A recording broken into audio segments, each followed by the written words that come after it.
So welcome everyone to our Wednesday morning grand rounds. We'll have a formal introduction of our visiting guest speaker, Dr. Rozental. Nikki Schroeder will give that in just a second. Would just like to remind you, do please keep yourself on mute if you're not speaking. And then feel free to send questions through the chat, or we'll have time for questions at the end and can unmute yourself to ask then. And also, for anybody who's not signed up, the CCMBM, we're having the second day of the symposium retreat today. And I'll put in the chat link to register, as well as I'll send a program link in just a second. So that'll start at 8:30. So right after grand rounds, if you're free, register for that, sign in. It is free to do and should be a great program. And so with that, I will have Dr. Schroeder introduce our visiting speaker. All right, good morning, everyone. This is very exciting to be resuming our formal grand rounds with our visiting professors. I put them in quote visiting because it's unfortunate that we couldn't pick your brain for even longer, Dr. Rozental, but we just had an excellent 6:30 case conference where we learned a lot about her research. To try and keep her honors and accolades short, I will tell you that Dr. Rozental is coming to us from Boston, where she's chief of hand and upper extremity at Beth Israel Deaconess. She's the program director for the Hand Fellowship, is also the co-director of the Orthopedic Research Fellowship there. She holds many honors through the American Society of Surgery for the Hand. She's director of the research division there and also chair of the fellowship directors, and sits on many other committees. I don't know how she has all this time. If you look at her CV, you'll be incredibly impressed by all the grants that she has, including it looks like 2 NIH grants to study fragility fractures, as well as several through the Ruth Jackson Society, the Hand Society, the OREF, as well as our own, which appears to be our own Osher Center, which is exciting to see that in there. When you scroll through the number of publications she has, it spans maybe 10 pages, so it's quite impressive. But we are honored to have you here today, Dr. Rozental, and she's going to be talking to us about optimizing outcomes in fragility fracture care. So I will hand it off to you so we can all take notes. Thanks for coming. Thanks a lot for having me. It's kind of a nice way to do grand rounds in some ways. It saves me a lot of flight time, but I miss being able to see all of you in person. So what I was hoping to do this morning would be to just give you a little bit of brief background, which I mean mostly for residents and fellows who may not have this at the tip of their fingers, and then tell you a little bit about the research journey and how I started and how I ended up getting interested in this topic and sort of where we are now, particularly as it relates to wrist fractures. So, just to start off with some very, very basic definitions of what do we consider osteoporosis and fragility fractures. The definition is really reduced bone mass and altered bone architecture. And it's the main cause of fragility fractures today. And we define fragility fractures as those that occur from low energy trauma. And even though there's some evidence that even high energy fractures may be a result of underlying fragility, we typically think of them as falls from standing height. The reason this is important for us is because we know from pretty old literature that if you have an initial fragility fracture, it places you at risk for a second fracture, and up to 60 to 75% of hip fractures would occur have an antecedent fracture, which had increased that risk. And so among those, distoratus fractures, which we often see at a younger age, will increase your risk of a second fracture by 2 to 4% risk increase. The epidemiology of this is just absolutely staggering when you think about the numbers. So there's about 9 million fractures per year in this country. So you're thinking about one fracture basically occurring every second. And that means that 1/3 of women and 1/5 of men over 50 are gonna get one of these. And the numbers, these were old numbers for a couple of years ago, that were expected to quadruple by this year. And the cost, just in a fairly recent paper, just recently increased up to almost 120%, and it's up to $73.6 billion that are spent on care of patients with fractures. We typically will think that this is that it's not as big of an issue as other conditions, but if you think about just the cost, if you're looking at how much money was spent in this particular study that looked at hospital admissions, it's more money than is spent on MIs and strokes. The etiology is mixed. So some of this is non-modifiable risk factors that we really just can't do much about.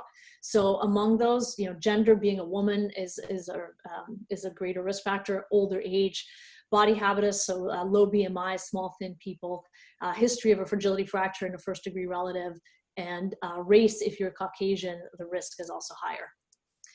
And then there's other risk factors that are modifiable, and those are the ones where, as physicians, I think we can think about a little bit. So nutrition, vitamin D deficiency, BMI, tobacco use, estrogen deficiency, lack of physical activity, and falls are all things where we can direct our attention. Last, the things that we perhaps don't think about quite as often is ruling out pathologic fractures. And there's a list of comorbidities that some of them we see more often than others.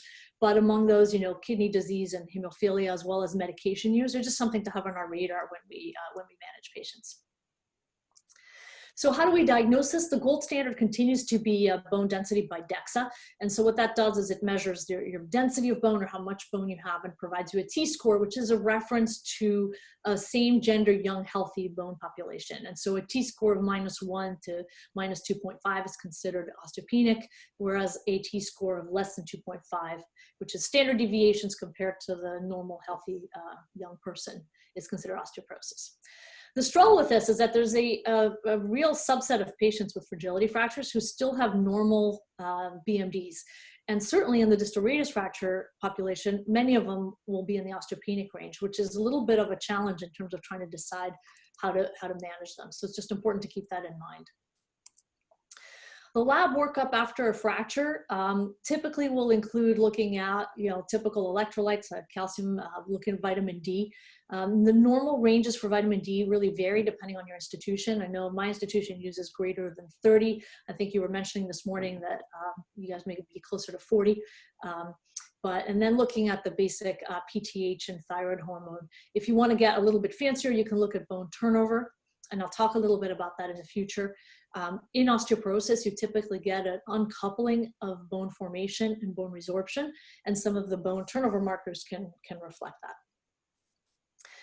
I'm a big fan of the FRAX tool as well. I don't know how many of you are familiar with it, but this was a tool that was created by the World Health Organization in 2008, and it's basically it summarizes your clinical risk factors, and you can add your BMD data. And what it gives you is like a 10-year prediction of what your fracture risk. And it gives you 10-year of a hip fracture risk and 10-year prediction of an additional other osteoporotic fracture. And it helps you kind of make decisions in terms of who should start on treatment. If you Google it, this is what you get. It's it does not take long to do it in the clinic. It takes about less than 10 seconds probably to click all the boxes, and then it'll spit out the results. And if you have a risk of a hip fracture that's substantial or a major osteoporotic fracture, it'll suggest that you think about treatment. Calcium and food and vitamin D supplementation are another area that we think about a lot. It's difficult to get the recommended allowance from food sources. So most fracture patients should have some kind of supplement if they're not already on it, and most patients should be taking calcium. The optimal dosing for adults of vitamin D range, in the 800 to 1200 range, depending on the age of the person.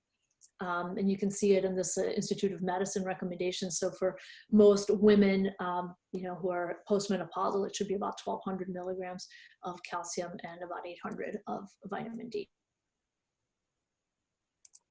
There's been some press recently about whether there's a possibility that too much calcium is dangerous.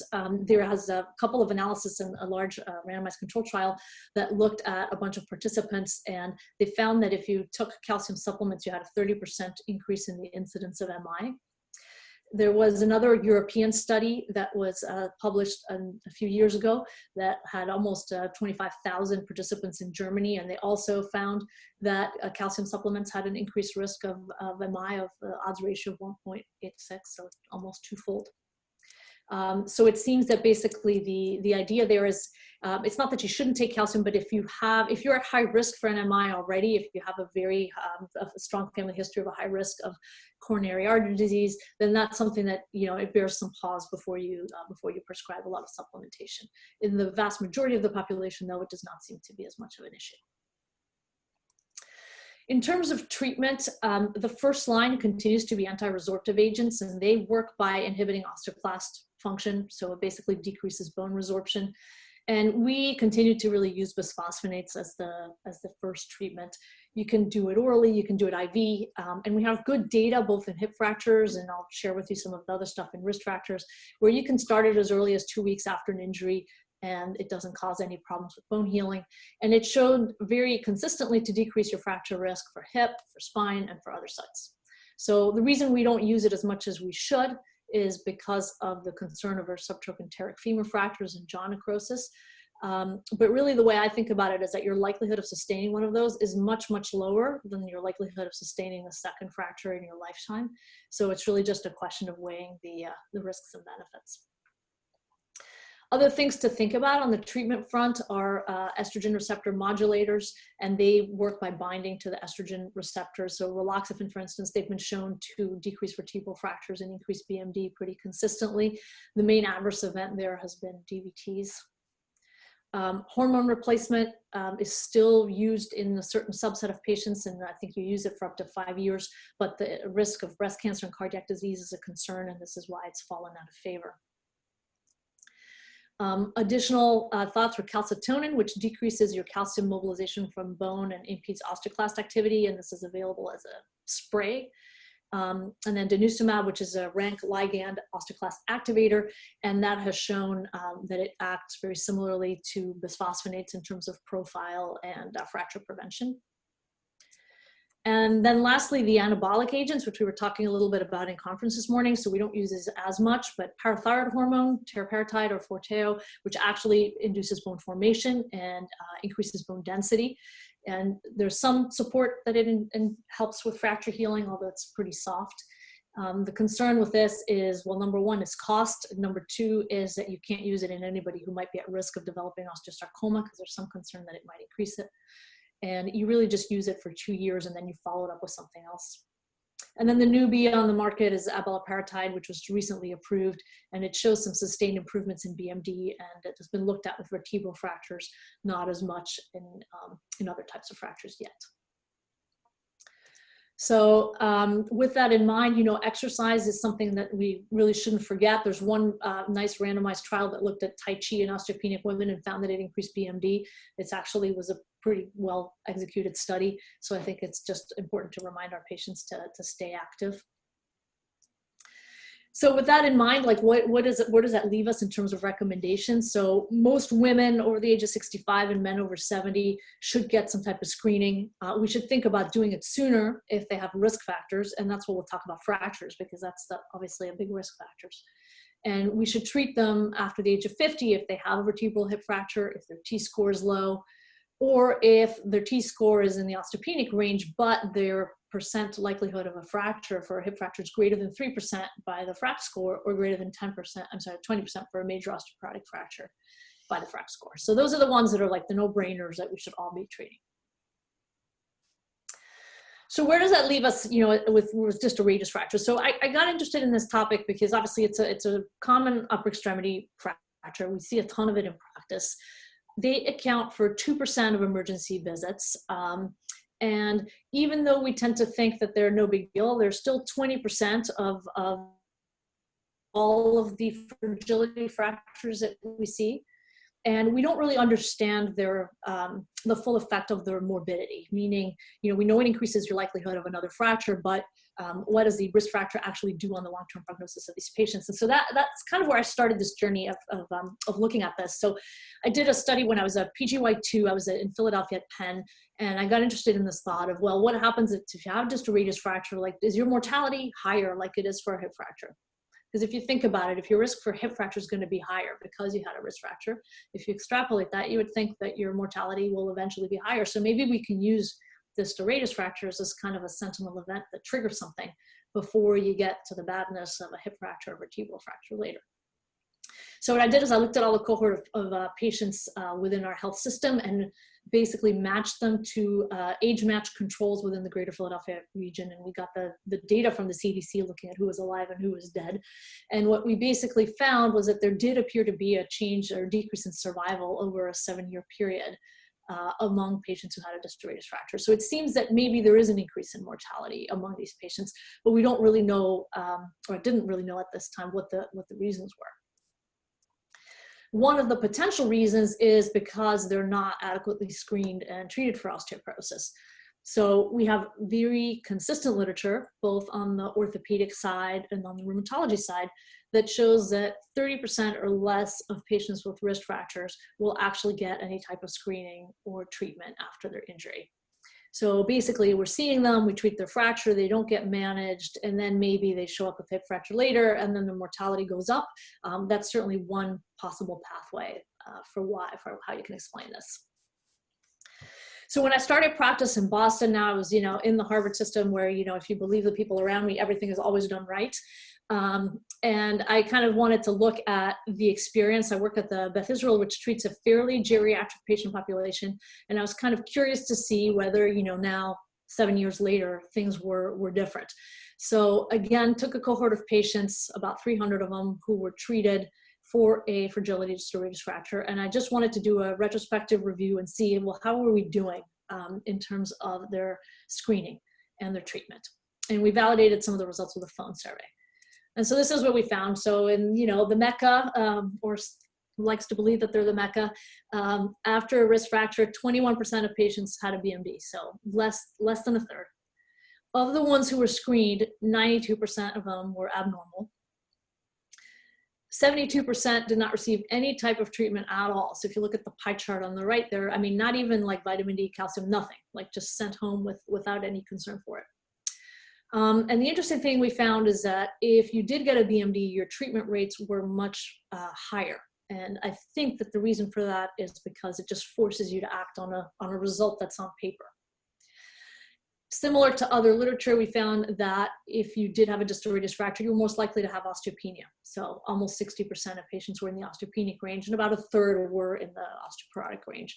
Some percent of them were normal. So that was all mostly women. What about men? So we tend to focus a lot on postmenopausal women. We tend to think of this as entirely a woman's problem. But the estimates for fractures in men are actually fairly staggering. We think they're going to triple by 2050. So did a study looking at this specifically to look at sort of a similar thing, but looking specifically at men and comparing them to women and how we do in that arena. So of the 300 women I looked at, we had about 95 men or so.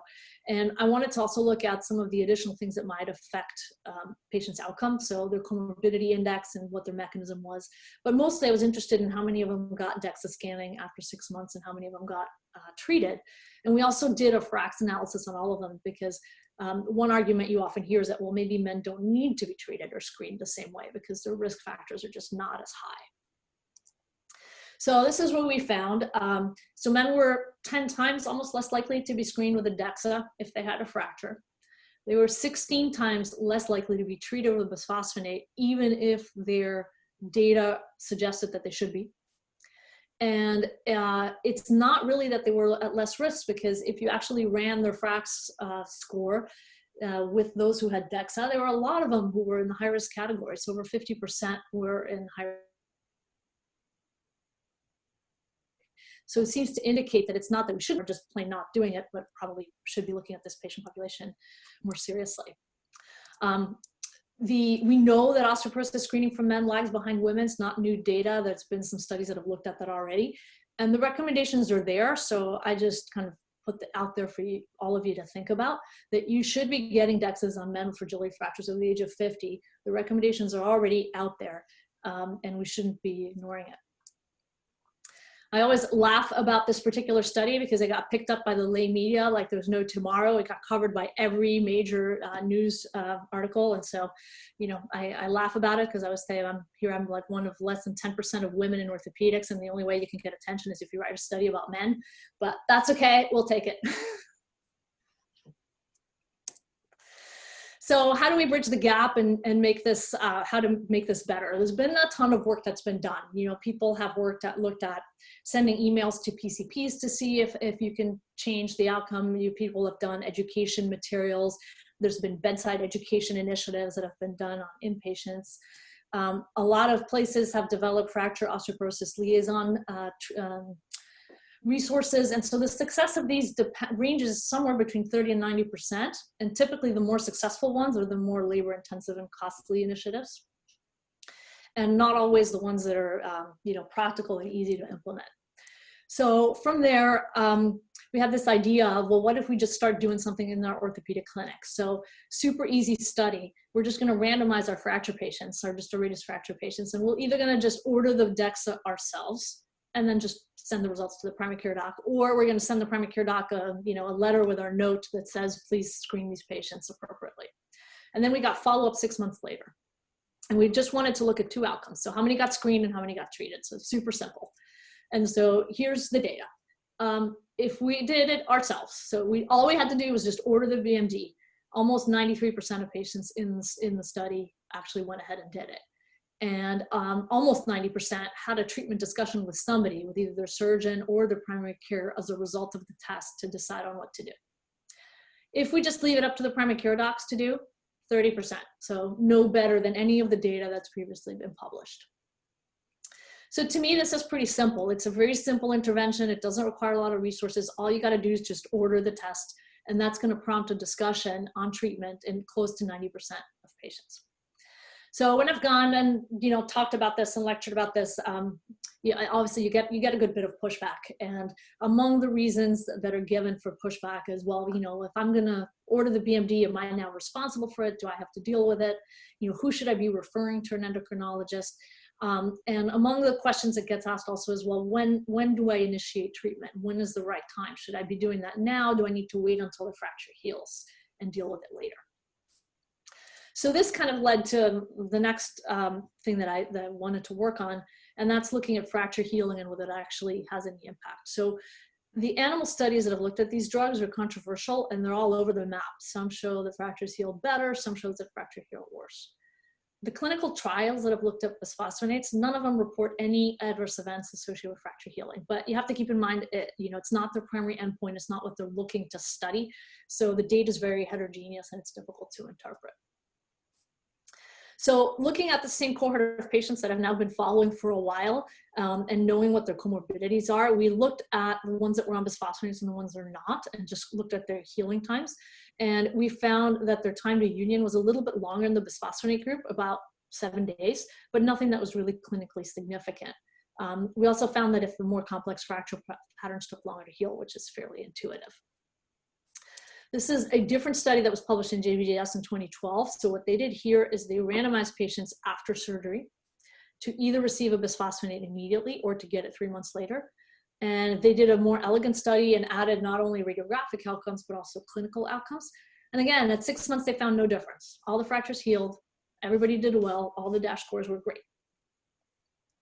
So then I came back and wanted to do this again. So I did it as a prospective cohort study. And the goal in doing this was I wanted to get x-rays at the exact same intervals on every single patient so that we could really look at healing times. And it was a very small group, so 12 patients, 22 controls. And we followed them for 1 year and got x-rays exactly at the prescribed intervals. And we did all sorts of clinical outcomes on them. And we also tried to quantify how they healed with an adapted RUS score, which is very similar to what the trauma surgeons use for tibia fractures. And we found basically the same thing, which is their motion, their DASH scores were exactly the same. They all healed in very similar way, and they all had RUS scores over 6, which means that they were healed without any complications related to fracture healing as a result of bisphosphonate use. So it doesn't appear that bisphosphonate treatment has any healing issues when distal radius fractures. So if you have a patient you've operated on who should be on one, there's really no excuse not to get them started. And if they're already on a bisphosphonate, certainly there's no need to change that. You can just continue if that's the appropriate management. So what about vitamin D and bone turnover markers? Vitamin D has been looked at for hip fractures really extensively. There's good literature that shows that low vitamin D increases your fracture risk. In wrist fractures, there's not a lot of data. There's one study out of Norway that seemed to find a link between low vitamin D and distal radius fractures. And similarly with turnover markers, there wasn't a lot of information on distal radius fractures as to whether any of them would be useful predictors for fracture. So this study was done, so my institution along with UConn, with Jennifer Wolf, who was at UConn at the time, and we recruited patients who were within 3 weeks of their fracture, and we basically looked at their vitamin D levels, and we got bone density scans on them, and we also looked at their bone turnover markers. And we looked at the markers for formation and the markers for resorption. And we were kind of curious to see whether fracture patients behaved similarly or differently to non-fracture controls. We found that the patients were basically similar in terms of their demographics. As you would expect, there was a slightly lower BMD in the fracture group. But the interesting thing was we really did not find any difference in vitamin D between fractures and controls. Although we did find some interesting differences in bone turnover markers. So in particular, P1NP, which is a marker of formation, seemed to discriminate fracture pretty well. So just to kind of summarize the results of the study, as you would expect, a history of fracture is, it's a known risk factor, so that increases your odds of fracture. Calcium supplementation, as you see in this table, is protective. HIP BND also is a risk factor, and then P1NP was the other one that really stood out, where per every standard deviation increase in it, your risk of fracture went up twofold. So then somebody suggested to us that the issue with vitamin D is maybe not that it doesn't matter, but maybe that it only matters if you're very, very deficient. So maybe it's the lowest quartile that matters and not the everybody else's. So we split it up into different quartiles and looked at it again. And as you see on the graph on the left, so we really could not find an association. So even if you were very deficient, we were not able to say that it predicted getting a distal radius fracture. However, with P1NP, it was pretty staggering that if you were in the higher quartile of P1NP, your odds of fracture went up by 5.5 was the odds ratio. So if you put all that together, you look at the graph on the right of the slide, what that tells you is if you combine P1NP with bone density, so if you have high P1NP and low bone density, which is the dashed line, your odds of fracture are pretty darn high. So although this is very experimental and pretty new, maybe this is going to be something that helps us. We can actually draw this in a patient, and it'll give us some information about their future fracture risk. So to me, this says that vitamin D may not be as important in distal radius fracture patients as it is in hip fractures, and we may not need to monitor it as carefully, although I think it's an easy thing to do. So I think we should check it, and I think doing a daily vitamin supplement is it's easy enough, but it may not be as clear cut. But that being said, maybe P1NP is something that may be useful in the future.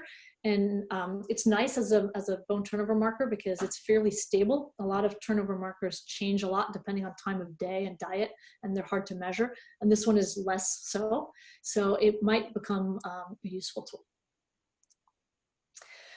In young women, we've looked at it a little bit. So we did a small study of 20 premenopausal women and 20 controls, and we looked at the same thing. And we found very similar pattern. So vitamin D did not really help us predict fracture, whereas bone turnover markers were helpful. We follow this up with the grant where we're actually assessing bone turnover markers longitudinally over a year after fracture, and hopefully I'll have results of that in a couple of months. But this is what it looked like in this small cohort. So as you can see from these curves, vitamin D and PTH on the bottom really did not help discriminate fracture, but the other ones all behave kind of as moderate fracture predictors. So they may be things that we should be looking at younger age to figure out who's going to get into trouble later. So future directions, as I mentioned earlier, imaging is a little bit of an issue because although our gold standard is easy to do, BMD, it's not always accurate. So there's been a lot of focus by various people looking at different ways to look at this. So among those, there is micro MRI. So micro MRI is nice because it gives you a really great idea of what the architecture of the bone looks like, and it's been shown to discriminate vertebral fractures better than BMD. Problem is, it's obviously costly. It's not so easy to get patients in an MR scanner.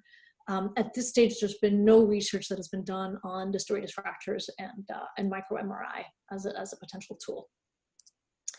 Ultrasound is another one. It's been used for central axis sites. It doesn't use radiation, which is great. It's low cost. Again, has not really been looked at in wrist fracture patients yet. Micro CT is similar to micro MRI in the sense that it gives you a really good assessment of what bone structure is like. So the architecture of the bone, it'll define it as how thick the trabecula are and how separate they are from each other and how they're spread out throughout the bone. And all of those different parameters can give you a sense of what the actual architecture of the bone is. And we did a study looking at premenopausal women. So again, I think the interest for me here is trying to figure out if we can identify patients at a young age. Can we figure out early on who's going to be a problem so that we can then figure out how to manage it? And we recruited 40 fractures, 80 controls that were basically similar in their demographics, and we got DEXAs. And because these are premenopausal women, as you would expect, the DEXAs were fairly similar. But interestingly, their micro-CTs all look different. So in the fracture patients, they all had less trabeculae numbers. They were less dense. They were more separated from each other. And the differences ranged, somewhere between 6% and 14%. And even when you adjusted for bone density, they remained. So what that tells you is you're looking at something different. It's not, you can't just account it for it based on bone density. And what that tells you is that those differences in architecture are associated with fragility fractures that are independent of BMD. And maybe it'll help us detect differences that are not currently measured by DEXA. Currently, it's a research tool. We happen to have one in town, so it makes it easy. In Europe, it's starting to be used more as a diagnostic.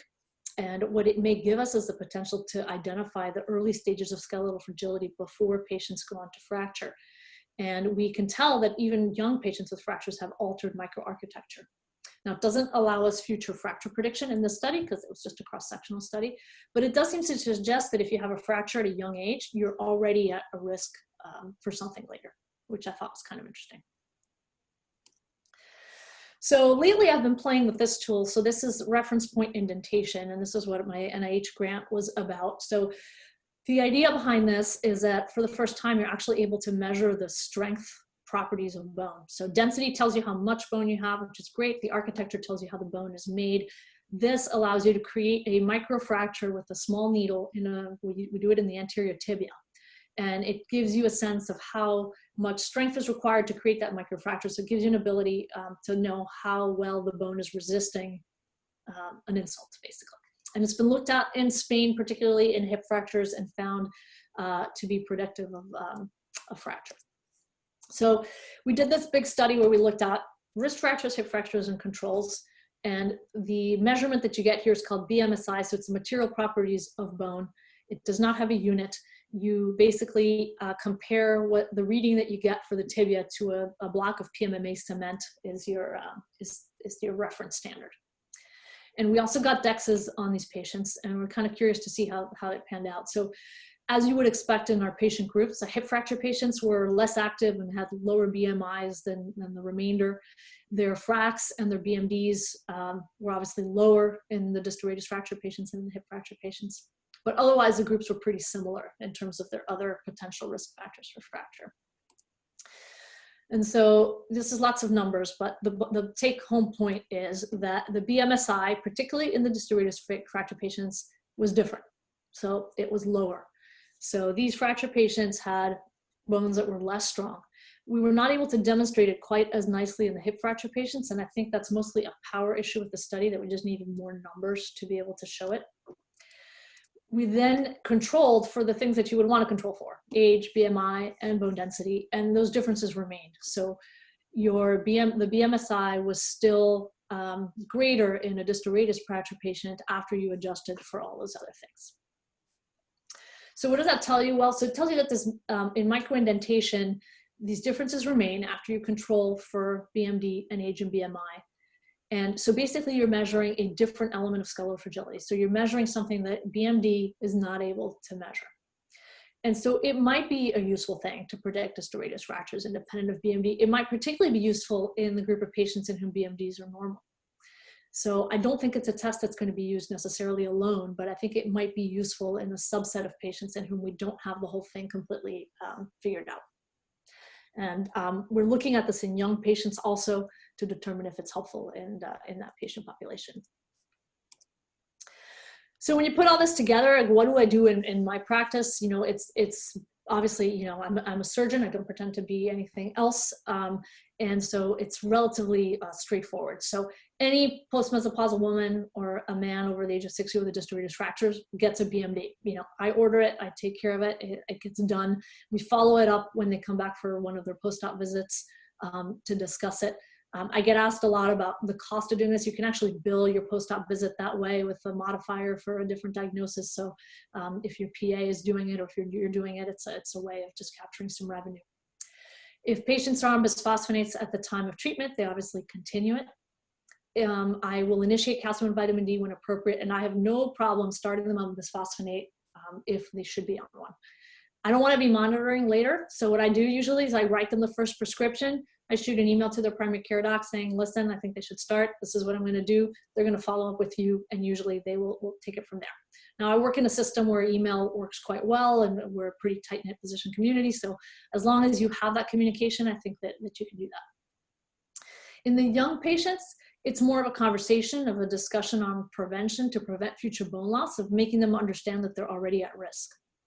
And who do I refer out? So anybody who's already been on long-term management, bisphosphonate or other, and has failed it and presents with a new fracture, I think is worth a look. Anybody who has metabolic abnormalities and people who've had multiple fractures are typically the people I will refer to our bone endocrine unit. So just to finish off on that thought, I was really fortunate to be given the Bunnell Traveling Fellowship in 2014, and I used the experience to travel around and see how other countries are doing this. And you know, it was interesting to see how well developed other places are compared to what we do, and also interesting to see how challenging it is to adapt some of those models to our healthcare system. Currently in the US, the CMS quality indicators for fragility fracture care are fairly limited. So screening for women over 65, they look at management after fracture, and they look at falls assessment. As we move into more accountable care organizations, and obviously some places like, you know, Kaiser have already done this, there's a little bit more of a focus on prevention in hopes of decreasing cost. We have not, as a group of physicians or community, really have agreed on what performance standards we should be using for this. And I think that's probably step one. So should we be looking at how many people we screen and treat? Should we be looking at how many fractures we reduce? Should we be looking at cost savings? Should we consider all of these things when we design systems to allow us to capture these patients? So I think that's, you know, step one in figuring this out. The actual intervention to screen and treat a patient appropriately is actually not super complicated. For us, I think in the US, the hardest is the first step, is the identification, because you know, we don't have a unified system. So you have to figure out in your health system, do you get it from, you know, radiology reports, or from your ED lists, or from clinic patients, or like where are you going to figure out who needs to be looked at? In Europe, most places it just gets generated automatically because it's a centralized system, and everybody who gets to the ED with a fragility fracture automatically gets put into the system, and we'll get a letter letting them know that they're supposed to show up for a fragility fracture assessment. So I think that's the challenge for us. The investigation is really fairly simple. The only decision you have to make is, do you do it during the fracture care visit, and do you do it at a separate visit? And the decision for that is largely based on the availability of your DEXA scanner and whether you need to get blood work and what your resources are in clinic. But that one's easy. Initiating treatment is the next part. And so that is really, you know, oral versus IV. And for most of us, it's an oral bisphosphonate is going to be the first line. So it's usually not challenging to start that. I think you have to think a little bit about affordability if you're getting into the more the newer medications that are not necessarily covered by insurance right off the bat. The last part, which is monitoring, I think you ensure long-term compliance. Some people do it by phone, some people do it by email. Patients are notoriously have difficulty complying with these medications, and trying to figure out a system where patients have some amount of ownership over this is challenging. So I think that's still a work in progress.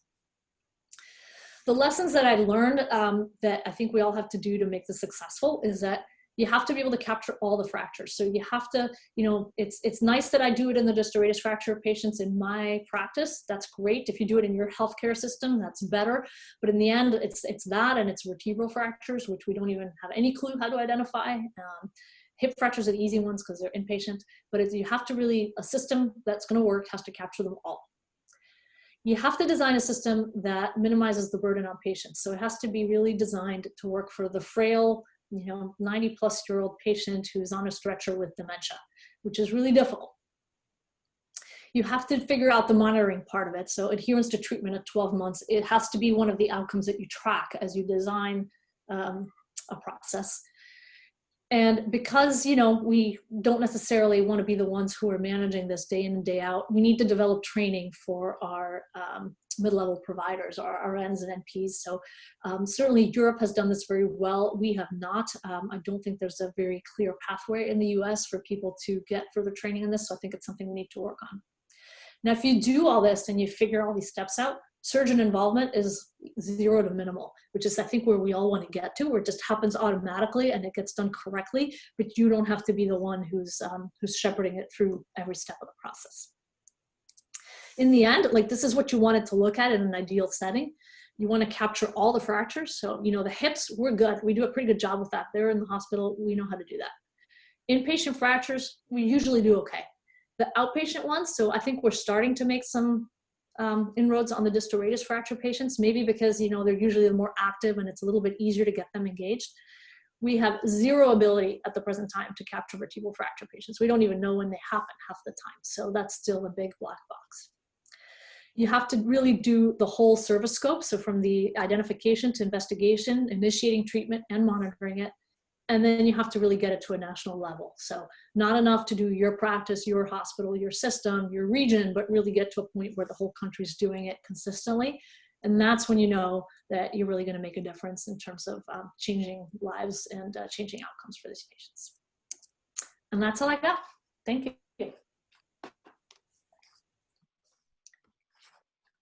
Great. Thank you so much. And that's really such impressive work, and interesting to see the development from, what you started as a resident to the large scale trials and studies. Anybody have specific questions for Dr. Rozental? Just feel free to unmute yourself. I have a question. Hi, Dr. Rozental. It's nice to meet you. I'm Carla in the center. I'm a primary care internist and a primary care sports medicine doctor here. And I'm really wondering about the initiate part and wondering what tips you have. Sometimes my patients are really reluctant to start a bisphosphonate. And so I was wondering what tips you have when you counsel a patient about how to convince them to take a bisphosphonate. So that's a really good question. I find it really helps to do it when they're injured. So I think that's part of the issue, once 6 months down the line, when they've healed their fracture, they're not thinking about it anymore. But when they're in the midst of it and they're a little miserable and they can't do what they want to do, that's the time to say, you think this is bad? Wait till you get a hip fracture 15 years from now. So I think that's why the surgeons have a little bit of an advantage in terms of getting it to happen. I'm not sure if that helps you very much, but I do think that that's getting it the time. Yeah, no, I appreciate that. I think it's a very teachable moment. Thank you.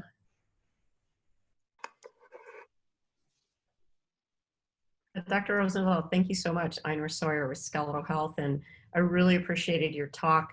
What we're trying to do, we have a skeletal health service, but we have way more demand and requests than we have capacity to provide right now. So we're trying to scale the service. Some of the things you talked about initiating the workup before they get referred, I'd really be interested in talking to you about algorithms for that, because there is a nuance to what type of DEXAs you order when you get a form instead of just spine and hip, et cetera. So we're trying to build algorithms around that so that our practices, surgical practices, can initiate those orders, and also algorithms for indications for when to refer. And I'd love to team up with you and find out if you've built some already, because we're working on that. And then I'm working on training NPPAs in terms of helping make those decisions in any of the surgical practices. So I'd love to speak with you more about that so we can actually streamline some of the processes. I mean, it's fantastic to have, people who are engaged in the process. I have really struggled at my own institution to get our group of endocrinologists to really, engage with us and do it together. So, congratulations on making that happen, because it's not easy.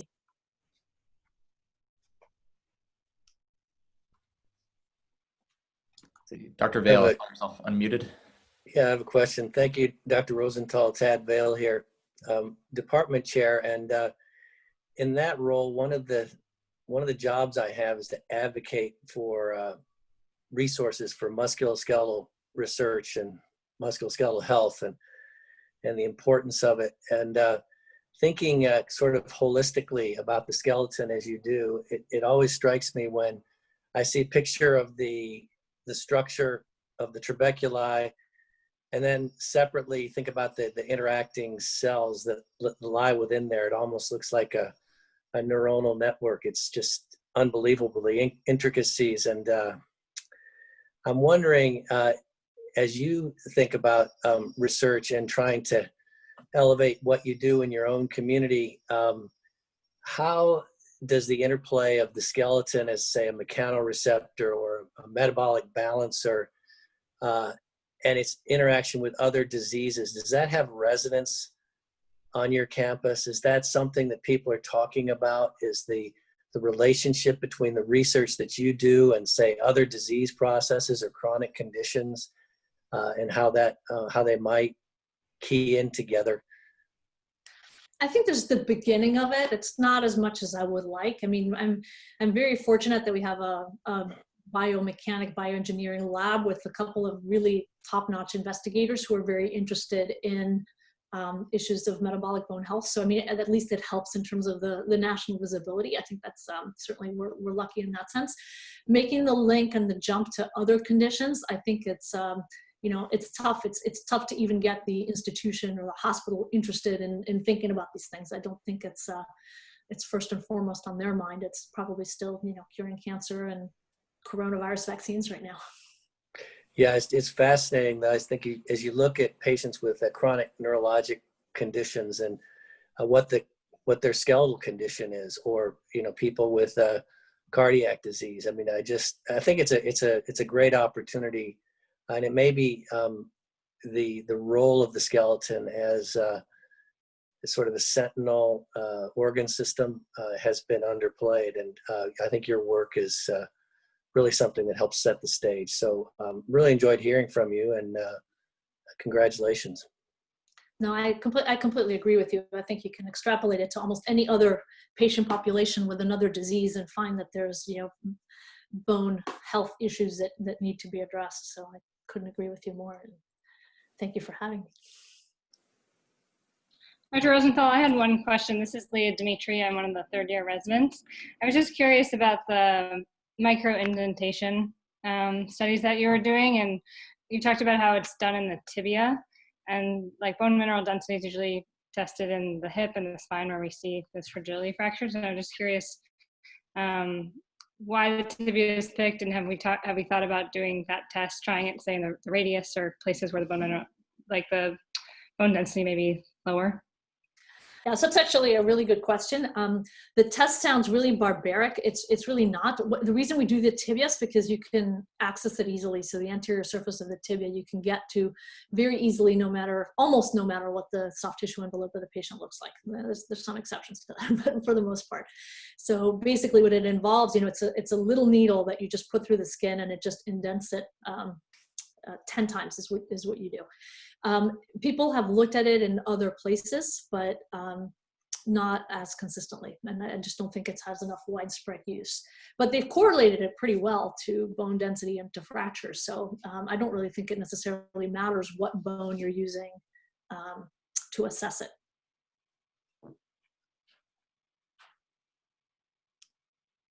We do it in the clinic, right? So if you were going to do it somewhere else, you need to do it with a larger needle, sedation, and other things.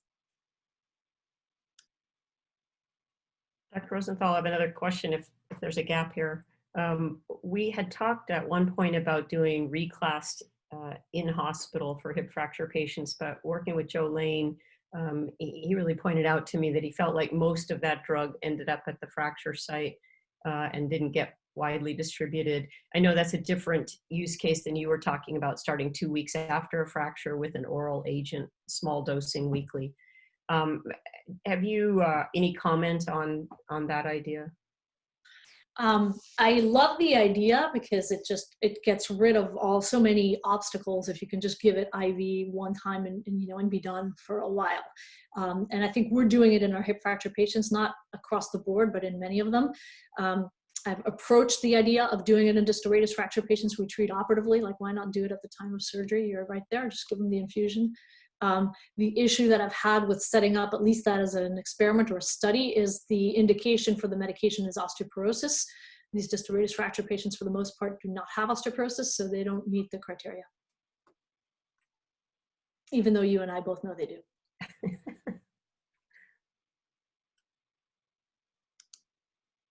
One of the other things we typically do is a dental screening before we start on a bisphosphonate. And we just simply ask for a letter of no sign of infection, no plan of implants in the next 12 months. Is that something that you're doing in your prescription protocol? I probably should. I don't. I just ask them if they have anything planned. I don't specifically ask them to go to get to the dentist to get screened beforehand.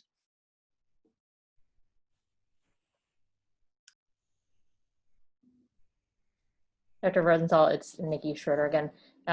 Wonderful talk, and thanks for being here. I just want to let everybody know that if you haven't had a chance, in the Journal of Hand Surgery, she just wrote an excellent current concepts review article on the use of current concepts related to osteoporosis and fragility fractures. So I'm happy to send that out at the end of this for people that are interested. And then one question that I was talking to Dr. Sawyer about, and I think it's probably pertinent to like every single person on this phone, because it's questions that we get asked a lot by like family members or patients, is what calcium supplement do you recommend? And I know that Dr. Sawyer and I have talked about it at length about, what is the thing that people are actually willing to take? What do you think works the best? What brand, et cetera? Or do you have any recommendations that you give to patients? And we can also have Dr. Sawyer chime in on kind of what she tells patients, but I think it's worth everyone here knowing kind of what your thoughts are on that. Yeah, I find people do not like calcium supplementation. So I have an easier time suggesting dietary changes, which they will mostly say they do. I'm not sure if they do or they don't. I don't know that I've settled on any one brand that people unanimously like better. What have you found?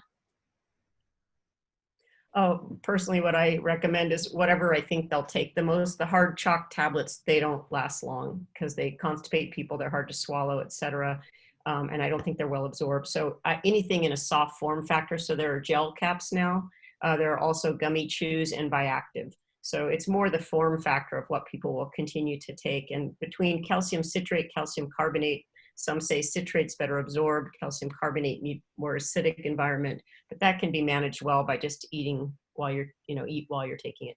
So again, I don't use it by brand. I do it more by form factor is what people tend to stick with. I often tell them to go buy a few, try it out, decide which one they like and stick with that.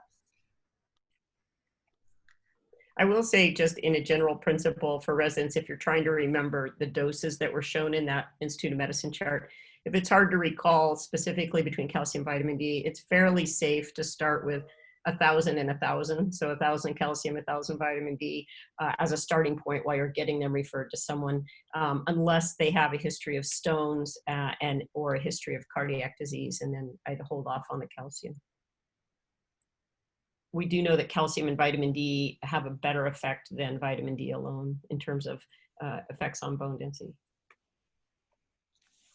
I noticed, Dr. Rozental, that you were recommending 600 a day. Is it just because you're assuming that they're going to supplement the extra 400 with dairy diet? I usually do 800.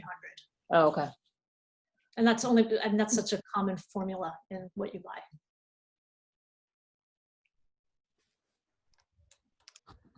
Great. Well, Dr. Rozental, thank you so much again for doing this. We of course wish you could have been here in person, but really appreciate you taking the time, and it's great to engage with you and get your thoughts on all of the work that you've done. So thank you all for joining, and we'll see you again next week. Thanks very much. Thank you very much. That was great. Thank you. I was hoping to come back. I did a sub-I as a med student there, and that was the last time I was there. So this was a close second, so I appreciate it. Someday. We'll have you back in person. Yeah. Yeah, it was great. Thank you. Thank you very much.